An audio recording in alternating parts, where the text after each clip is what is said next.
របៀបយកនៅ skin god special ថ្មីមួយនេះឲ្យបានលឿនជាទីបំផុតតែទុកយូរគឺមិនបានទេណាគ្នាយើងខ្ញុំមិនដឹងថាគាត់កំពុងតែធ្វើអីទេប៉ុន្តែមើលទៅគឺចម្លែកមែនតើក្រោយពីចប់ចូលឆ្នាំម្ដេចហើយជីវិតក៏កុំភ្លេចប្រាប់ admin នៅក្នុង comment ម្នាក់មួយផងណា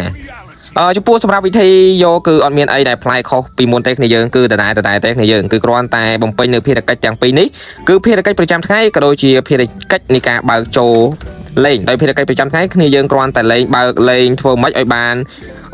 ពីរហ្គេមឬក៏មួយហ្គេមធ្វើម៉េចគ្នាយើងឲ្យឈ្នះនៅក្នុងហ្គេមដែលគ្នាយើងលេងហ្នឹងនៅក្នុងមួយថ្ងៃហើយសម្រាប់ភារកិច្ចបើកចូលលេងគ្នាយើងគ្រាន់តែបើកលេងឲ្យបានពីមួយថ្ងៃទី1រហូតដល់ថ្ងៃទី15ជាប់គ្នាទៅដឹងតែគ្រប់ថេសយកតែម្ដងហើយនៅពេលដែលធ្វើភារកិច្ចនេះយើងនឹងទទួលបាននៅអាការូបសត្វនេះគ្នាយើងបន្ទាប់ពីយើងប្រមូលបានកាតនឹងរហូតដល់180កាតនោះ skin ក៏ដ៏ស្រស់ស្អាតមួយហ្នឹងនឹងក្លាយទៅជារបស់យើងហើយងាយស្រួលតែម្ដងណាបាទបើគ្នាយើងណាដែលមិនទាន់ចេះយកអាចជួយចែករំលែកនៅវីដេអូនេះម្នាក់មួយទៅកាន់គ្នាយើងណាដែលគាត់អត់ទាន់ចេះដូចគ្នា